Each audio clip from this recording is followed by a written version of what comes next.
About a month ago, I was in Florence, Alabama, visiting my parents who retired down there about a year ago. If you're not familiar with that area, it's a pretty large boating community with a lot of great fishing, but it is also one of the most famous music havens on the planet, and also home of what has become known as the Muscle Shoals Sound. Muscle Shoals being right across the river from Florence, Muscle Shoals is actually the home of one of the most famous music recording studios on the planet. Yes, I'm talking about Fame Recording Studios. I had the opportunity to go on a tour of Fame Recording Studios, hence the t-shirt that I bought while I was there. And I couldn't not share that experience with you guys because it is an amazing place with a lot of cool stuff to see on the inside of it. The number of songs that you have heard that were recorded at Fame Recording Studios is a long list. Aretha Franklin's career was launched there when she recorded her hit song Respect. Wilson Pickett recorded Mustang Sally there. Believe it or not, that building is also the birthplace of a little band that we know and love called the Allman Brothers. And many other artists, including Aerosmith's Steven Tyler, as well as Jason Isbell, have all recorded there over the years. There is a lot of history inside this place, and I want to share that here with you today. Now, they had a really strict no video policy, so I couldn't shoot any video. They also do not allow photos of any of the photos that they have on the walls, because all of those photos obviously have copyrights to them that they don't want violated. However, photos of walls of photos they said was okay. So I wanted to share with you guys some of the things that I saw, and just kind of show you what an amazing experience this was. That right there is the outside of Fame Recording Studios. Fame, by the way, is an acronym that stands for Florence, Alabama Music Enterprises. It was started by Rick Hall back in 1962, I believe, and eventually he shortened the name to Fame Recording Studios. Again, Florence, Alabama Music Enterprises Recording Studios, because they are also a publishing company. So I think they said they've got about currently have about five songwriters on their roster right now that write for all kinds of different artists, and so they've got their name on a lot of stuff that wasn't necessarily recorded there, but their artists helped write it in some form, fashion, or another. There's actually 2 studios in this place, and the tour that I was on, they took us through Studio B first. This right here is the outside of Studio B, just as you're walking in. And if you look right down here on the left, it's kind of difficult to make out, but if you zoom in, I'll zoom in here as best I can. That is a picture of Steven Tyler standing right there in that doorway, which I thought was pretty cool. Also, if you look past that doorway inside there, basically what you're looking at, you kind of see the coffee maker. That's basically a little break room. And if you in and around the corner to the left, there's actually a display case that featured this guy. And this is the closest I've ever been to an actual real live Grammy Award, which is what this is. A Grammy Award for 2014, a Trustees Award. That's pretty cool. And then there was a 1971 Billboard Award on the shelf right below it. This is as you first walk into Studio B. The control room is off to the right, and which is what this is.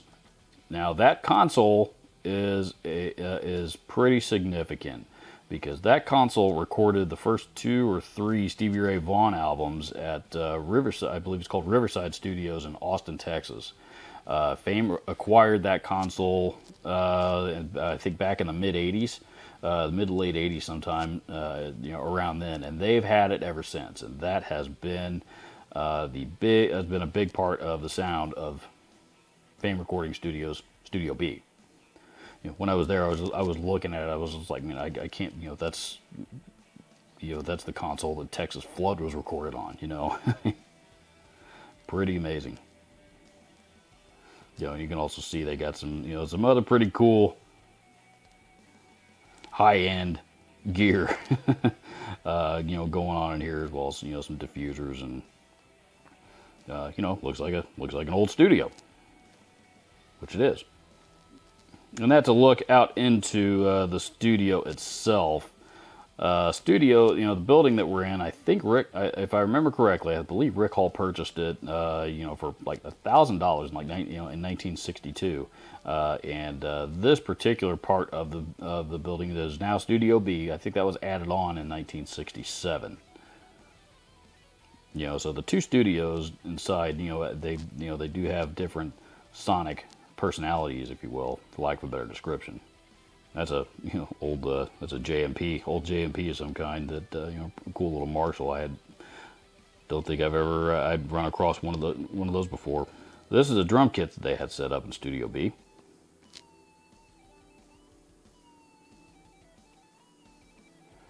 And that's a look into the control room from the studio itself. And you can see all those giant racks of gear back there behind, on either side of the sofa behind the console. That was a Neumann U67, I believe, or U87 rather, an original one, not one of the current models that's made today. That microphone was probably built in the 60s. A lot of saliva has been in that thing. Here we have an old Leslie cabinet, a real deal Leslie cabinet. Tag goes on the side of it. Leslie organ speaker.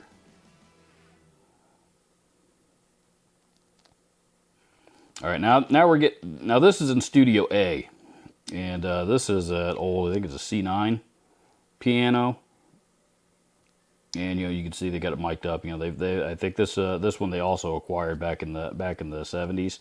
So I mean they've had it for a long time. It's been on a ton of records, but it's got a really really good sound to it. Obviously, obviously they wouldn't have hung on to it for as long as they did. Also in Studio A, up they had a small little side desk kind of set up that with a set of KRK monitors, which I thought was kind of interesting, because those are pretty. I mean, I've got a pair of those monitors myself. So, and that there is an old Ampeg B15. I didn't check to see what year it was, but yeah, it's mojo for days. You can kind of see, just from the color of the carpet there, especially at Studio A. I mean, the place just had all kinds of mojo. I mean, you walk in and it's got the smell. It's kind of a cross between, old cedar and incense and a lot of weed that's been smoked in that place over the years. It's not really my thing, but in this particular case, I mean, it really just, you just felt it when you walked in, I mean, it's like, I cannot believe that, I'm actually here, with the number of people that have been in this room recording these famous records. Unbelievable. And there's me standing outside Studio B. Now, when you go upstairs, there's quite a bit to see up there, especially in Rick Hall's office, which is it's technically still an office. They preserved it the way that the way that he have always left it, and now it's it's really more of a museum piece than anything. But all the old furniture and everything is still in there. It's not really used as an office anymore, as much as it is used as a again just maintained as part of history. And honestly, I wish I had gotten more pictures of it than they did. But these are some of the gold records that they have on the wall in there. And the room right next to the office again is more display stuff. And in here, that right there, is a Gibson J45. Of course, 60s model, I assume. And when you zoom in on it, you can see there's a sticker on it that says Rick Hall's Axe. That was Rick Hall's J45 that many artists used for not just recording, but a lot of them also used it for songwriting. When they're sitting around, writing riffs and stuff. A lot of riffs have been written on that guitar over the years. Of course, Aretha Franklin having so much history there. Of course they made sure and did their part to promote the Jennifer Hudson movie that was out here not that long ago. A couple more instruments that belong to Rick, I believe.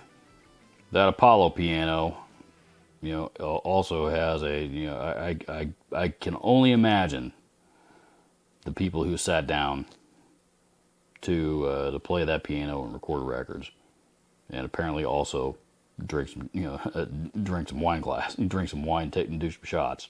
Now, this one is interesting. This is you know, it's a display case, but there's a lot of cool like memorabilia in here. You know, old letters and stuff like that. Which, you know, again, I couldn't get any real serious pictures of those, but this was interesting. That what you're looking at there on the top shelf is a Fender 4-string mandolin. There's only 14 of those things in the world. 14 of those things ever made. So it is extremely rare. And you know, nobody even seems to really know where the other 13 of them are. I couldn't tell you exactly what that thing's worth, but it's I'm sure pretty pricey. And you know, more importantly than that, though, you know, obviously it's a solid body electric mandolin, but you know, a 4-string mandolin that is, I mean, that's just an instrument you just don't see anybody make. Also in this picture, you can see down there at the bottom, you know, you know, I think it was, you know, forgive me, I'm not a gun guy, but I think it said it was a Colt 45 or something like that belonged to Rick Hall. Yes, that is a Hammond.